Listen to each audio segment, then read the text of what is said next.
It's like when some religious affiliates of mine told me when I deconverted that I was never a Christian. Seriously, I got that. I mean, it was fucking ridiculous. If you met any of my friends during 2014 to 2015, they would tell you that I was a right arse, and rightly so. That I went around giving sexually abused women rape advice, quote unquote. It's a bit like you trying to debate me.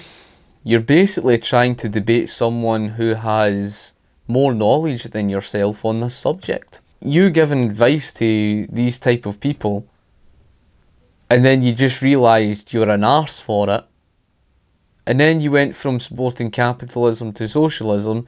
It seems to me that you're lost. It seems to me you're constantly changing because you don't know where you are. You see, this is the difference between me and you. I understand my position, and the reason why I understand is because I understand what I'm talking about. You don't. You seriously don't. And we're going to see that. We're going to see that when it comes to the whole thing with allocating scarce resources. And this will be the proof that you do not understand what economics actually is. And you recently spoke to me saying that it's laughable because you obviously didn't understand economics.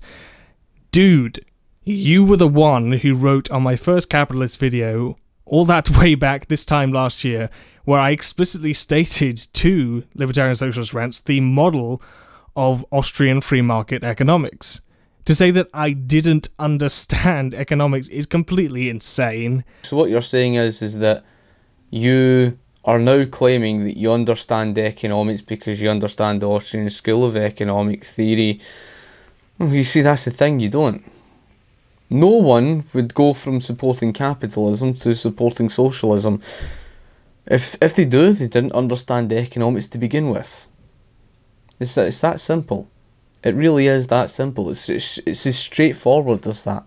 I've watched your videos, Mr. Well, let's just call you Mr. M for now, so I don't dox you. And I can honestly say that nearly everything you spout, from price mechanisms to capitalism being pro-consumer, is nearly exactly what I was saying and what I was thinking when I was a capitalist. I used to believe consumers choose to take a job. They're not forced. It's not forced upon them. And supply and demand prevents scarcity. You see, this is what I'm getting at. You clearly don't understand the first thing to do with economics. You really don't. I mean, what on earth are you talking about? Supply and demand preventing scarcity. You honestly haven't got a clue what supply and demand is all about. You don't. That more or less proved it. That sentence alone proved my point. You don't have a clue. Supply and demand, and when it comes to prices are signals. That's what prices are. Prices are signals to the market.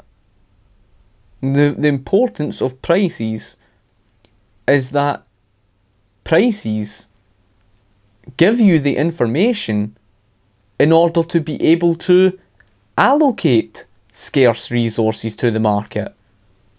Now, it's not a case of it prevents scarcity. Scarcity is something of a reality. What the importance of prices does, and because the importance of prices gives you the information of profits and losses, it can tell the market and it can tell producers important information of profits and losses. And what important information is that? Well, profits tell the market what to produce more of, what to or where to allocate scarce resources, and what to invest more in.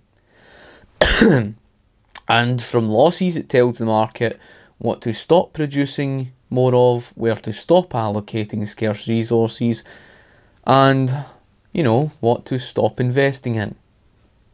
Now, the information that you get from that is that the producers know from that information, from the losses, they know what to stop producing. Therefore, they can stop producing a certain good, so that they're not going to waste valuable scarce resources. Okay? What does it mean by scarce resources? Scarce resources simply means that there is a finite amount of resources. Now this is why you don't understand economics, and we'll get around to that very soon, because you're going to mention, like I say, and I reiterate again, you're about to mention about the scarce resources thing. But here's the thing. You're going on about supply and demand, preventing scarcity. What on earth are you talking about? Supply and demand is something more to do with information, signals, in relation to prices, and of course, consumers' demand. Supply and demand is important because it tells us valuable information. It can tell us, for example, it can tell us the value. Like if you, for example, have a lack of housing, but a high demand for housing, there's going to be a higher cost. This has got nothing at all to do with preventing scarcity at all. It's not a case of you can prevent that. However, the important information of prices is that you have the valuable information there to efficiently avoid abusing scarce resources. That's the point. In other words, let's say, for example, I run a private business. And let's say a certain number of products are not selling. No one's buying these certain type of products. It means that I'm making a loss on these products. Therefore, I'm going to lower my costs of those goods and try and sell off as much of these products as possible, but I'm not, as a business owner, I'm not going to produce more of them. Why? What would be the point wasting, not just, the scarce resources, what would be the point wasting scarce resources, producing what is not selling, and producing those goods? What would be the point in doing that when not only would it continue to make me a loss for my business, and you're producing what consumers don't want? That information from consumers' demand, consumers not buying the products, is telling the business, this is what we don't want. We don't want you to produce that. And the business owner is not going to produce more of them anyway, because he knows from the information of losses that he's just going to make a loss. This is what you have from the information of supply and demand. Now, high prices in the market signifies scarcity, and low prices in the market signifies that there's an abundance. Prices give signals. They're information. This is what seems to go over your head. It proves you don't understand the price mechanism to begin with. You've simply claimed that you have, but you don't. And I know that for a fact that you don't, because you just sat there and you stated that, of course, supply and demand is to prevent scarcity. You can't prevent scarcity, son. You can't. You can't stop that.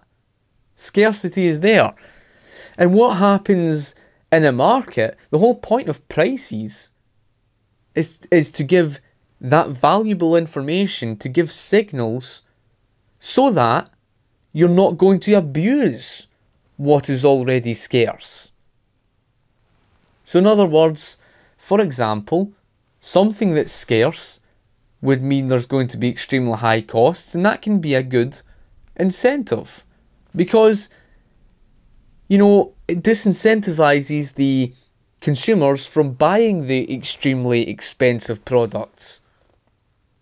And that's actually a good thing, because it's stopping the consumers from buying what is already scarce in terms of natural resources. And once natural resources are gone, they're gone. But we're going to touch upon the issue of what economics is. But that alone proved my point.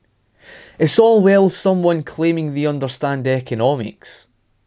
It's all well someone claiming they understand, the price mechanism. They claim. Trust me, I get it all the time. I've seen all your little critiques on even my recent video. Bernie Sanders supporters. Go through the entire comment section. Look at their arguments, every one of them.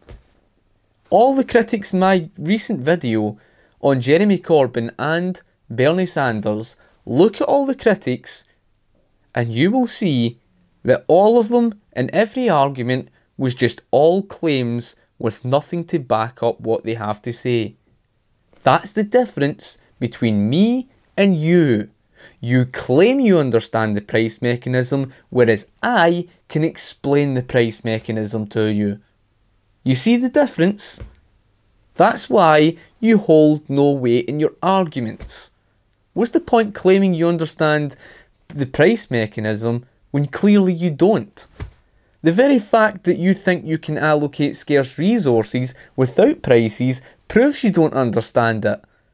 And the fact that you just sat there and said that the supply and demand is there to prevent scarcity is just...